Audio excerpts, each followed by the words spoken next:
Hi guys, I just woke up and you know what, I want to make a video about Peperomia watermelon. I love this plant. Let's get started. Peperomia watermelon. You know what, I don't even know if I'm saying it right, but anyway, you guys know what I'm talking about. I love this plant. It's a little bit damaged.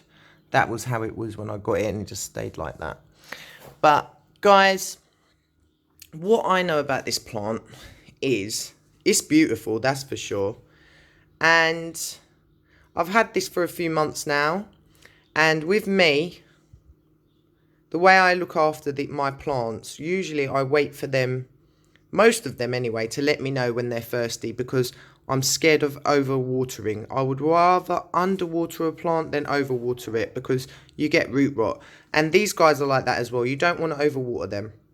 So what I do, which I did wish that I did do a video last night, my plant actually wilted. It actually went limp a little bit, and I touched the leaves and the leaves weren't firm anymore. They went a bit soft.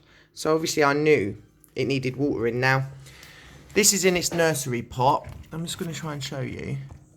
The soil is quite spongy. It's got a little bit of perlite in it. It's got a bit of cocoa peat in it. I think it's called cocoa peat. Anyway, and it was bone dry. So with this plant, I do not water on top. I actually put it in my plastic bowl, filled it with water, and let it soak for about 10 minutes. And once I lifted it and I felt it was heavy, which it is now because I watered it last night, it perked up. And today the leaves are back up and it's happy. That's how I water my Peperomia, because, you know, I don't want to risk losing it, because with these plants you can easily get root rot.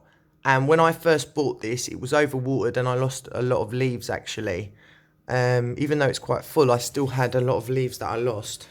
So yeah guys, my advice to you is let your plant tell you. You know, you don't want it to wilt too much. The minute you see the leaves are falling a bit, then water it, you know.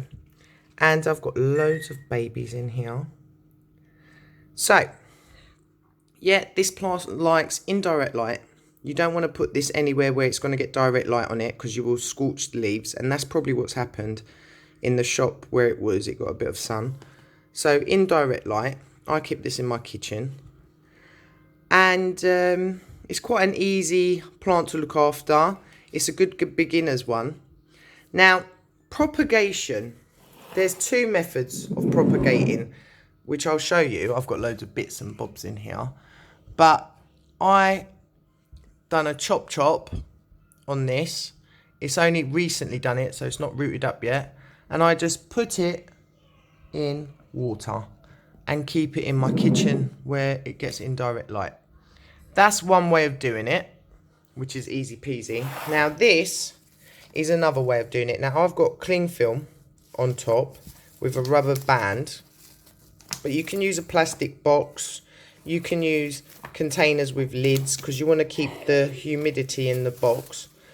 And what you do with the leaf, say for example I cut this, you use a clean knife and just cut across, because if you look, there are veins in the back of the leaf, and where you cut, roots will grow and you will get, hopefully, baby plants. Now this is only recently I've done this, but I will pull it out. It needs watering.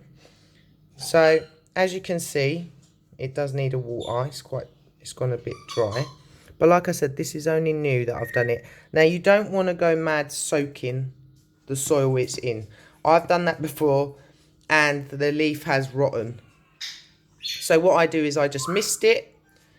Literally mist it every 2-3 days lightly. I put my cling film on top of my box, so anyone can do this. Like, I'm using an old, I don't even know what box that is, but and just mist it and keep it. I keep this in the house as well, keep it here in direct light, and that's it guys. And you wait for it to root up. Now I will do a video in the future when it has rooted up and it's got babies. Watermelon, it is slow growing, like it can take a few months for you to get new babies coming out. But like I said, it all depends on your weather and, you know, is it in growing season? And, you know, that all depends. Even with watering these plants, I can't say to you, water it once a week, because you might be somewhere where it's cold and the soil's not going to dry out. So if you water it once a week, you're going to kill it. So, yeah, guys, I've just done this, obviously. So put that aside. I need to water. These plants do well with humidity, and it says, well, you know, I've heard it's good to keep them with other plants. And if it gets dry, if you live in a hot country or if the weather gets hot, then you can air mist it, you know, and give it humidity that way. But it's not a must. They'll do just fine like that. It just, if it gets hot, then you can air mist it. Also, Peperomia watermelon also does have a flower. And with most Peperomia plants, they have the same flower. And it's a long, weird flower, but I like it. Mine's not in flower at the moment. So, yeah, I look forward to seeing that one soon. When it comes to repotting this plant, now mine's in its nursery pot, which is quite large, actually. And my advice to you is not to change it. These plants do like to be root bound a bit. If you've got one, maybe every 3 years you can change the pot, or, you know, put in a little bit larger pot, but they do like to be root bound. So it's not necessary to change it. Just leave it where it is and it will be happy. Heat wise, these plants like 18 to 24 degrees. They like a room that's quite warm. They do not like to be below 10 degrees. So do not keep them in a room where it's going to be cold, under 10 degrees, because they won't like it and you'll end up losing this plant. So guys, that was a quick video on my Peperomia watermelon. And just obviously, I will be doing a video on propagation, and hopefully I'll have my results. And I will do a video on that soon. But you know what? You guys should get this plant and propagate it. It's fun and you can give it to your friends. So take care and see you again soon. Bye.